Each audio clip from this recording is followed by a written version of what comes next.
Alright, so this is going to be a little bit of a dark video because for some reason when my camera's on, I got great lighting, and then I go to record and it's suddenly just like all shadows.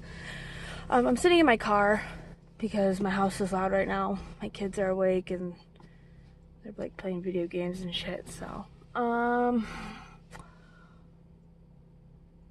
bear with me. It's night outside. Alright, just jump in right away. Welcome back. This is a video giving kind of a review of phase 2 so far. I am in technically the days that I've like worked or been on the road, day like 11 or 12 out of traditionally, or not traditionally, but like typically when you go into phase 2 with Roehl, you're going to be with the trainer for 19 to 25 days. So I'm kind of almost halfway through. However, there have been some hiccups and I'll go through those, and I will go through how they affected me and how Roehl handled it. So there's pros and cons to all of this. Keep in mind, I myself am a very understanding person. Like, if there aren't trainers available, things happen, unexpected things, and you know what? That's life. It's going to happen, and you know, anywhere you go, not everything can be completely and 100% attuned to any certain individual. And for that, I understand, and I am like, I get it, because you know, I've worked management, I've done retail, and things like that. So, you know, the things that I learned in my past and that I've been taught, you know, I always try to apply that to things that happen to me in the now and things that'll happen to me in the future. Because if you are so tied up in yourself and what you want and may need or not need, you're going to live a really tough life, to put it that way. So, phase 2, I started a couple weeks ago. I'm not going to mention names. I was with a Kurt Insider, older gentleman. He's in his 50s. When you go for your phase 2 training, especially, you know, OTR, and that's what I am, I went over the road, you can choose to wait for a female if you are a female. The downside to that is that there are not a lot of women in the trucking industry, and there are certainly not a lot of women who are trainers, especially with Roehl. So it's very difficult to get in with a female trainer. You may be waiting a while. That's just the reality of it. If you want a female that bad or feel that that's the only way you'll be comfortable, then I suggest that you wait. Don't just... I know it's going to be hard because the training pay isn't good, but don't just give in to a male trainer if that's not what you're comfortable with, because you're there to learn. And if you're just there to make the money, you're not learning what you need to, especially if you are uncomfortable with the situation. You know, things just aren't going to work out. You know, you need to be able to work with your trainer. You need to be able to listen to what they are saying. You need to be able to apply it, because you are going to be in real life situations now. You're not going to be around cones. You're not going to be, you know, driving the same little city roads that you drove over and over while in phase 1 learning to get, you know, to train and get your CDL. You're going to be driving through mountains. You're going to be driving through the desert. You're going to be in you're going to be in the cities. You're going to be dealing with a lot of high stress situations, and you need to be able to communicate with your trainer, and your trainer needs to be able to communicate with you. So keep that in mind. Now that I have been going through this process, it is very, very critical that you and your trainer are compatible. So back to me. So the gentleman that I got, he is certified to train females. Trainers that are male have to go through sensitivity, like gender sensitivity training, before they are certified to train females. So yeah, they go through all that. Doesn't mean they always listen, but they do go through that training. Every single day that I was on the road with him, I had to make a phone call, or they would call me, my fleet manager, and another female would call me, because my fleet manager is male, to check in on me. And when you are during that phone call, and your trainer's aware of this, if you're with a male and you're female, you had to step away. You cannot be within earshot of your trainer. And they basically just ask you, do you feel safe? Are you comfortable? Do you have any concerns? Any worries about your safety? Is your trainer treating you good? Things like that. Overall, I did not have any issues with my trainer. He was very respectful of me and my privacy.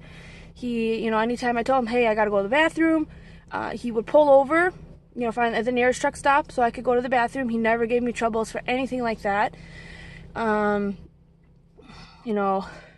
He was very understanding in that regard and patient, which was a godsend, because some days my bladder is, that of a peanut in size. I've given birth. My bladder isn't what it used to be. I'm only 23, but some days I wish I had a fucking catheter, let me tell you.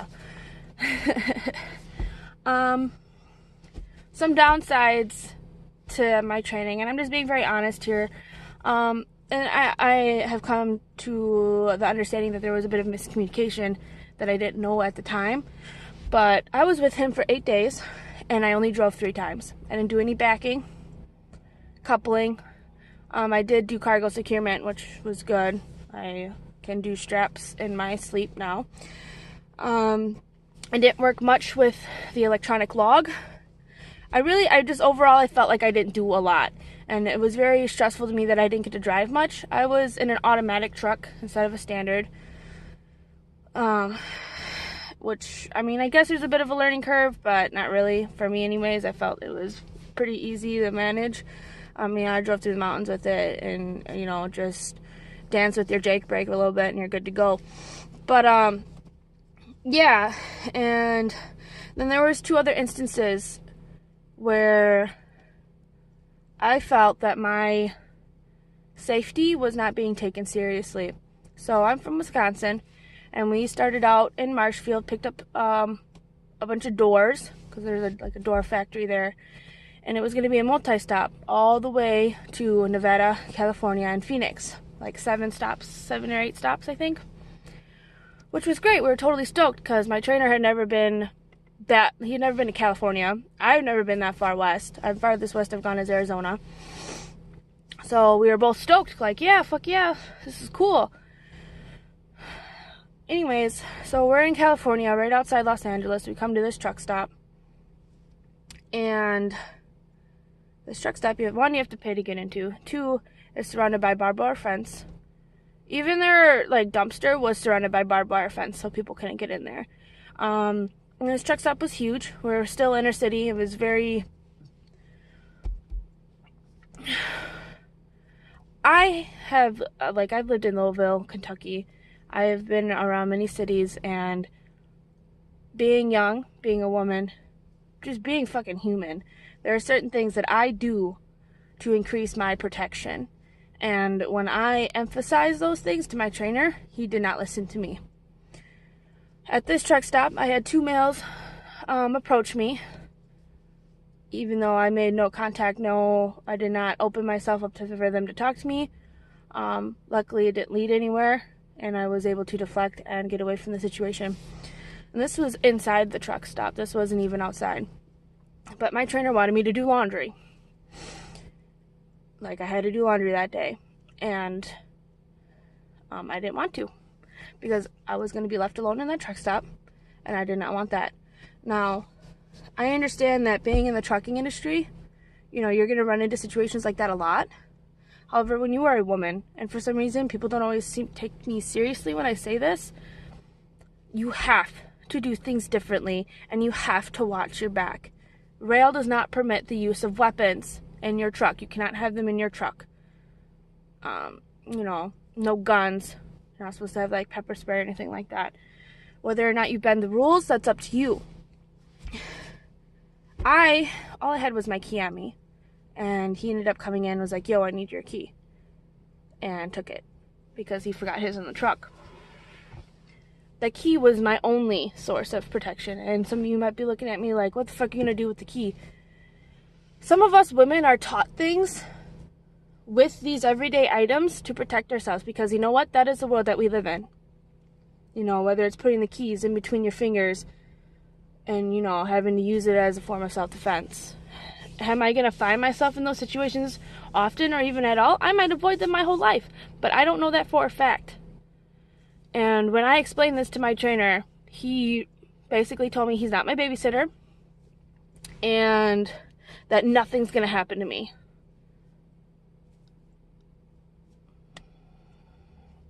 I'm not going to go into personal details or anything, but myself and almost every woman close to me that I know have been assaulted in one way or another, whether it be sexually, physically, mentally, whatever the case.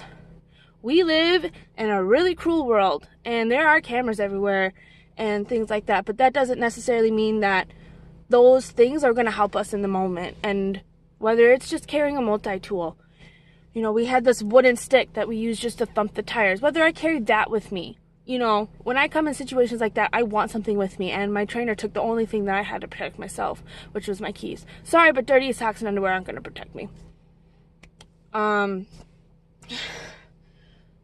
So not only did he make me do laundry, and I had to stay in that truck stop for 2 hours by myself, he also parked on the opposite end of the parking lot, and it was massive. It was a massive truck stop with a lot of blind spots. In the, outskirts of LA. It's super sketchy.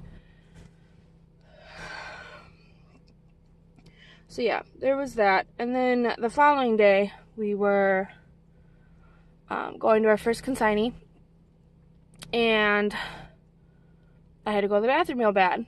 And we were kind of parked kind of illegally because we were waiting for the consignee to get there to open up the gates because we were like a day early. And there was a bunch of workers walking by, people that I don't know. And he told me, he's like, if I was you, I'd be walking into all these businesses trying to find a bathroom. Well, a lot of them were still closed, I could tell. I certainly wasn't going to be walking around in this unknown neighborhood, again, surrounded in barbed wire fence in a sketchy area. I'm not an idiot. I told him I would hold it. I didn't ask him to come with me. I was just like, no, I'll hold it until our consignee comes here and I can use their restroom. And again, was subtly criticized for that. And I don't think that he quite understood where I was coming from in that regard. But at the same time, he went through the training. He should have understood that if I have a concern for my safety, it needs to be taken seriously. And I will react appropriately. If I don't want to go to the bathroom, you can't make me. I'm not going to pee in your truck. Promise. And then he said, okay, well, I got to go really bad, so I'm going to go try and find a bathroom. I was like, okay, well, then can I walk with you? And again, with the babysitter comments, he said something along the lines of, okay, you're attached to my hip or something. I was with this man for 8 days. Those 2 instances happened in like a 24-hour period. That was it. Any other truck stop, any other time, we were in situations and circumstances where I felt comfortable going by myself. I was not attached to this guy. I did not heed him there holding my hand. But in those 2 instances, had I been by myself, I would have handled them differently. The first instance at the truck stop in LA. 1, I would have parked closer. There were plenty of open spots closer. 2, I would have not done laundry that day. 3, I would have had something on me, not necessarily a weapon, because that's Roehl policy, we can't have weapons. But I would have had something on me as, to be used as a form of self-defense in that case that I needed to defend myself. And that when I was in there doing laundry, luckily there was a couple in there, a trucker and his wife, and I sat with the wife. Because when you are a female, you're going to find yourself pairing up with other women when you're in situations like these, because that's the smart thing to do. And I kind of told her what was up, why I was kind of sitting by her and stuff, and she could tell I was distressed. She was older, probably has kids my age. And she was even telling me, she's like, yeah, I have a female truck driver as a friend, and she's been truck driving for 20 years, and she's been assaulted twice. Out of everybody I talked to, she seemed to be the only one that understood, which is really sad, And I know I'm babbling a bit about this, but I don't want any of you guys falling into this situation. The moment you feel that your sense of security and your sense of safety is not being taken seriously by your phase 2 trainer, you need to call your fleet manager. The reason my fleet manager found out was because he called me one morning. He actually meant to call somebody else on his list, not me. And he goes, "Oh, hey Sarah, sorry, what's up? How you doing?" And I just broke down. I was so upset. And the next day we drove down to Phoenix, and I was out of his truck. And they flew me back to Wisconsin, and now I'm with the local trainer. I didn't ask to be removed from his truck, and I had to do a video chat with, I think safety and my onboarding fleet manager, and kind of go over what happened. And I guess the reason why I drove so little was because for some reason he thought I was skipping doses on my medication. I have ADHD, so I take 2 different medications to help with that. However, my doctor and I both know that I can drive just fine without it. It's a tool to help me. It's not a must. It's not a need. I'm not on high doses or anything like that. And he never once told me that's not why he wasn't letting me drive. I never once told him that I was skipping doses, because I wasn't. I was waiting to take it until I knew I was going to be behind the wheel. Because if you have ADHD and you take those meds and rely on them, you have to space them out correctly. And that's all I was doing. So I don't know where the miscommunication happened. And that's fine if we miscommunicated, but he never once said that to me. But he had no problem telling my buddy's trainer, who we met up at the Phoenix terminal. He had no trouble telling his fleet manager and dispatchers and everything. I had no idea. So that was also very hard on me. So yeah, we just didn't mesh. He's a good guy, and I have faith that he's a good trainer. And whatever the circumstances were, we didn't work. And it is what it is. We both learn from it, and we both move on from it. I'm not here to shit talk him, because he's a good man, good, hardworking family man, and I know that he didn't mean any harm by it. It's just the way that, the dice were rolled. It is what it is. It's done. It's over. Water under the bridge. We've moved on. He told me when I was getting my stuff out of his truck, he's like, as soon as you pass your DSE, which is your driver skill evaluation that you take before you get your own truck, and you pass, you call me and let me know. So by no means do I want anybody to think that this guy is a bad guy, because he's not. So things just didn't work out. But again, when you are female and you have safety concerns and they are not being listened to, speak to somebody before you find yourself in a situation. Okay? So yeah, now I'm with a local guy. He actually does runs from Appleton, Neenah, up to Iron Mountain. Appleton, Neenah, in Wisconsin, up to Iron Mountain in the UP in Michigan. So now I'm in a standard again. I drove one for the first time Monday, just 2 days ago. In 3 weeks since I took my test for my CDL. I will admit, I stalled once. We had a little bit of a miscommunication there. But he was real chill about it. We got the truck rolling again. It was fine.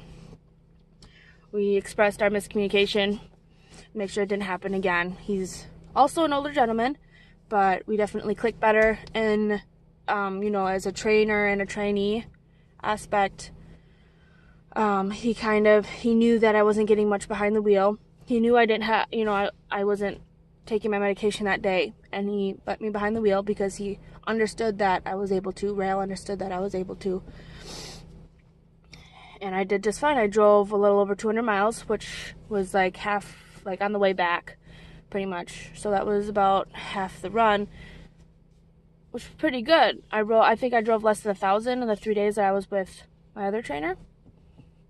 So the fact that I was behind the wheel on the first day was really great for me. I was nervous, but I did it. And then he also had me do some backing, which was also wonderful. Again, I haven't backed since I took my CDL test. So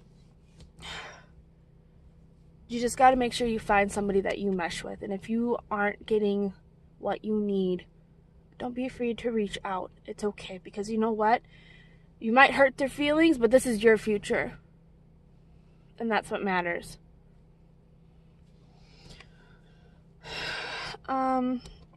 So yeah, I'm home right now. Like I said, I'm with a local trainer, so I get to go home every night. My training got extended a little bit because, again, I'm a flatbedder.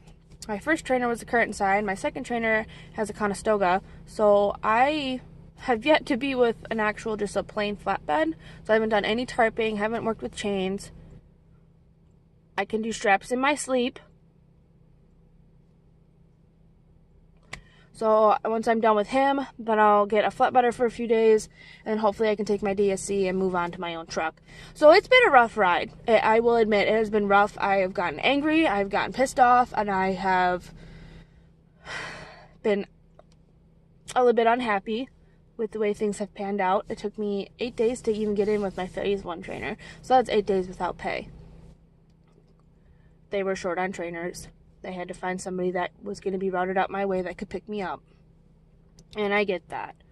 You know, Roehl is in a company with, 10,000 drivers. I think we only have a few thousand. And not all of them are trainers. Not all of them can train females. I get that. It is what it is.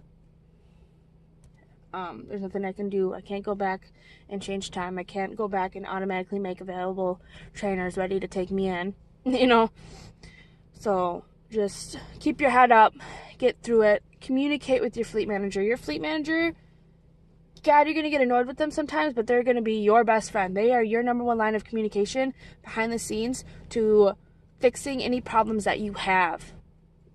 I have a huge shout out to my fleet manager. His name is Rowan. He is the bomb. He took everything that I had to say very seriously, and he did something about it. And for that, I am with a better trainer, or a trainer that's better for me. And I learned more with this trainer in 1 day than I think I did in the 8 days that I was with my other trainer. So I don't want to discourage anybody or kind of like make you scared to go with Roehl or even to go into trucking. But I'm not going to lie to you. I'm going to be honest. That's the point of this channel, is you guys are following me along while I do all this. And you have to understand that it's not all going to be sunshine and flowers. It's not just going to be pretty scenery and, meeting cool people or, seeing mountains and going places you've always wanted to go. Like, I went to almost the total, West Coast, in California. But did I see the ocean? No. Didn't get that far. Not quite. A few more miles. But did I see the Rockies? Hell yeah, we drove right alongside them all the way down. It was fucking gorgeous. And I will remember it for the rest of my life. It was my very first over-the-road drive. And I got to go from Wisconsin all the way to the West Coast. And I got to see the Rocky Mountains. Go through the Mojave Desert. Go through the mountains, in northern Arizona and in Nevada. It was amazing. And I'm so grateful for that. I try to hang on to those positive things that, the reasons why I wanted to become a truck driver in the first place. 1, to provide a better life for my family. 2, to be able to travel and to see things. And 3, being a truck driver is fucking badass. There's not a lot of young women out there that can say, hey, I can drive a 10-speed manual transmission. Big ass truck. I can couple a tractor and a trailer. I can secure cargo. I can do this and do that. And, I'm really proud of myself for how far that I've come. I did it myself. I had a lot of love and support.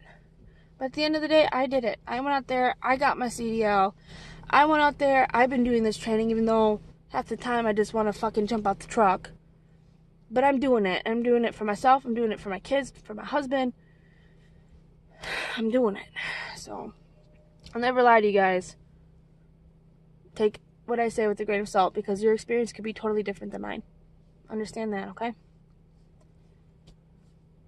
I'll try to put together some more pre-trip videos later on when I'm at the Appleton terminal and get those uploaded for you.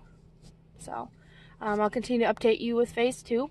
Like I said, so far with this new trainer, things are going great. Hopefully they stay that way. And hopefully you guys will see me get my own truck. Totally excited. I'll talk with you guys later. Have a good day, night, week, whatever. Drive safe, be safe. Bye.